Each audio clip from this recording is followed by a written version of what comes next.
So you want to think, all right, how do you fish this damn thing? So you want to reel it like you're high. That's what I say.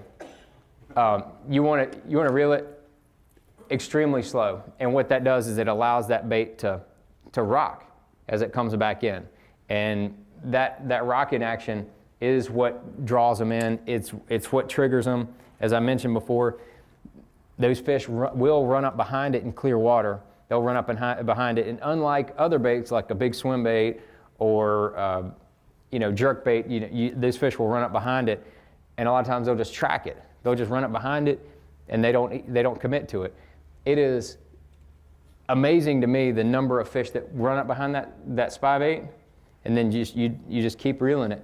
And it's something about that turbulence that they can't stand, and they'll just nip at it, they'll bite it, they'll inhale it, one or the other. They'll come up behind it and then just get it. So you want to reel it in slowly, and it's best if it's fished over the fish, if that makes any sense. I talked about how it's good on suspended fish. Absolutely. Those fish that are on those deeper flats, as I was talking about before, those fish are roaming around on the bottom and those flats. You're fishing this bait, just conceptually, you need to think about, you're reeling this bait above those fish.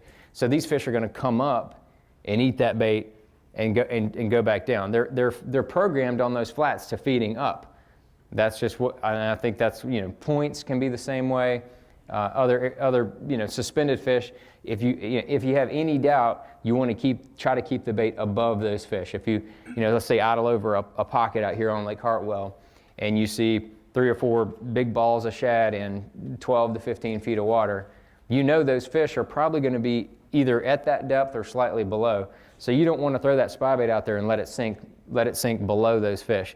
You want to make sure that spybait stays above that 12 to 15 foot range where those bait fish are, and those fish will come up to eat it. So that's just something else I've learned. I feel like you catch more fish if you keep that in mind. And then when you're fishing it, the bait pendulums back to you. So when you throw it out there, even if you throw it out there and it hits the water, and you just immediately start reeling, the bait is gonna pendulum back to you as it comes back. I mean, all you do is keep the steady reel, and the bait's gonna pendulum, rocking, pendulum down, pendulum, and depending on exactly how slow you fish it, depends on how that pendulum looks.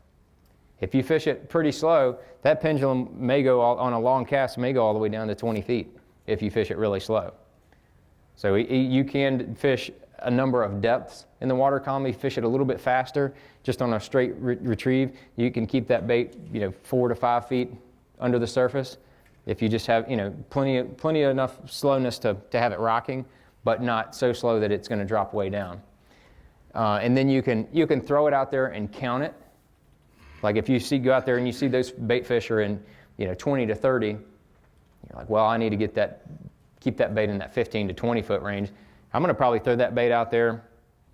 I'm going to let it sink to where I think it's probably 10 feet or so deep, and then I'm going to let that bait pendulum back. So it'll be pendulum from 10 to 15, 18 feet deep, and then all the way back up when you reel it in. And no matter if you throw it out and let it hit and start reeling it, or if you throw it out and let it sink 5, 10, 15, 20 feet and then reel it back in, you'll get a surprising number of strikes when that bait starts to... It's Mike Iaconelli. This is Bass U TV. Here's what's awesome about Bass U TV. You get the top instructors. You will learn things at Bass U that you will learn nowhere else. We take the mystery and the myths out of bass fishing. Real tools that help you catch more fish consistently. At Bass U TV, shoes are optional. And I like turtles. And that's why you want to check out Bass U TV. Join the Bass U family. Welcome to Bass U TV.